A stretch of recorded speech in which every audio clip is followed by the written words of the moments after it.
দেখে দেখে খুব ভালো লাগছে, চিনতেই পারছি না, পুরো লুকটা চেঞ্জ হয়ে গেছে। Thank you. এই ছিল আমাদের ব্রাইডের রিয়াকশান মেকআপ করতে করতে। তো হ্যালো এভরিওয়ান, আমি প্রিয়া চলে এসেছি নতুন একটা ব্লগ নিয়ে। সেদিন আমরা বাড়ি থেকে বেরিয়ে পড়েছিলাম ব্রাইডালের জন্য এবং আমাদের গন্তব্যস্থল ছিল হাওড়া পাকুড়িয়া। তো আমরা দ্বিতীয় হুগলি সেতু পেরিয়ে চলেছি হাওড়ার দিকে। পৌঁছাতেই ওরা আমাদের জোর করে খেতে বসিয়ে দিল। যদিও আমরা বাড়ি থেকে ভাত খেয়ে গিয়েছিলাম, আমরা কিছুতেই খেতে চাইছিলাম না, তবুও জোর জবরদস্তি ওরা আমাদের খাওয়াবেই। তো চলো ওদের কথা রাখতে, ওদের মন রাখতে আমরা কিছুটা খেয়ে নিয়েছি, নিয়ে এগোচ্ছি এবার বাড়ির দিকে। আস্তে আস্তে একটা সরু গলি দিয়ে যেতে হচ্ছিল ওদের বাড়ির রাস্তাটা। সেখানে পৌঁছে ওদের বেশ কিছু রিচুয়ালস বাকি ছিল, যেগুলো রিচুয়ালসটা চলছিল এবং আমরা অ্যাজ ইউজুয়াল প্রত্যেকবারের মতন ওয়েট করছিলাম কখন ব্রাইড রেডি হয়ে আমাদের সামনে আসবে। তো ঝটপট ব্রাইড চলে এসেছে। দেখো, বলো তোমার আজকে কেমন লুক চাই, কেমন করে সাজতে চাও? আজকে আমার রিসেপশন, আমি লেহেঙ্গা পরবো।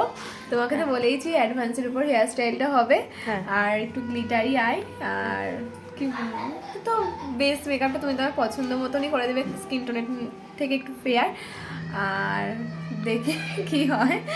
ঠিক আছে, দেখা যাক তোমার লুকটা কেমন হয় আজকে। সেদিন আমার শরীরটা ভীষণ খারাপ ছিল, শরীর খারাপ নিয়েই যেতে হয়েছিল। তোমরা তো জানো ব্রাইডাল বুকিং মানে একদম কথার কোনো নড়চড় হবে না। যতক্ষণ বেঁচে থাকবো ততক্ষণ কমিটমেন্ট রেখে বুকিংয়ের স্পটে পৌঁছে যাব, এটাই আমাদের দায়িত্ব। তো সেদিনও পৌঁছে গিয়েছিলাম। যথেষ্ট শরীর খারাপ নিয়ে আমাকে পুরো মেকআপটা করতে হয়েছে। আমার সত্যি খুবই কষ্ট হচ্ছিল, যার কারণে ব্লগটা এডিট করে দিতেও বেশ দুদিন সময় লেগে গেল।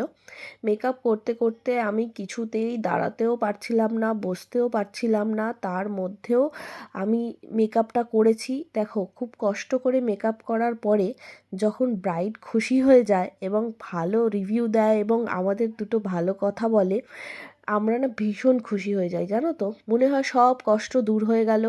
ব্রাইড হ্যাপি তো আমরাও হ্যাপি। দেখে দেখে খুব ভালো লাগছে, চিনতেই পারছি না, পুরো লুকটা চেঞ্জ হয়ে গেছে। Thank you.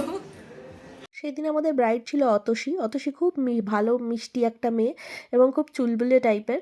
তো এইটুকু সময়ের মধ্যে আমাদের বেশ খুব ভালো সম্পর্ক তৈরি হয়ে গেছিলো একটা, যেটা প্রত্যেকটা ব্রাইডের সাথেই হয়, যে হয়তো আর কোনো দিন দেখা হয় না আমাদের, কিন্তু তবুও সম্পর্কটা একটা খুব সুন্দর সম্পর্ক তৈরি হয়ে যায় এইটুকু সময়ের মধ্যে।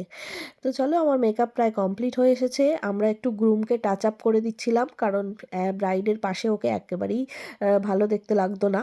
তো সেই জন্য আমরা একটু জাস্ট টাচ আপ করে দিয়েছি। আর এই হলো ফাইনাল লুক ব্রাইডের। তো তোমরা জানিও তোমাদের আজকের লুকটা কেমন লাগলো। আর রিং লাইট জ্বালারও আমার মানে কি বলবো, শরীরটা দিচ্ছিল না, এত শরীর খারাপ লাগছিল যে আমি রিং লাইটটা নিয়ে গিয়েছিলাম, কিন্তু আমার জ্বালার মতন আমার পরিস্থিতি হয়নি। তো বাড়ির লাইটেই আমাকে ফটোগুলো তুলতে হয়েছে। বলো, সেই যে কেমন লাগলো তোমার? কি বলবো, আমি তো নিজেকে চিনতেই পারছি না, আমার এত ভালো লেগেছে পুরো। মানে কি বলবো, যেমন বলেছিলাম দিদিকে পুরো সেম করে দিয়েছে, মানে যে যখন যেটা বলেছে তখন সেটা করে দিয়েছে। মানে কি বলবো, আমার তো খুবই ভালো লেগেছে, দেখতেই পাচ্ছ। মানে কি বলবো, কিছু বলার মতো নেই, খুব সুন্দর হয়েছে, খুব সুন্দর। মানে ফার্স্ট টাইম সাজলাম আমি দিদির কাছে, আমি খুব স্যাটিসফাইড। থ্যাংক ইউ দিদি। থ্যাংক ইউ তোমাকেও, তোমার জন্য অনেক শুভেচ্ছা রইল, অনেক ভালো থেকো।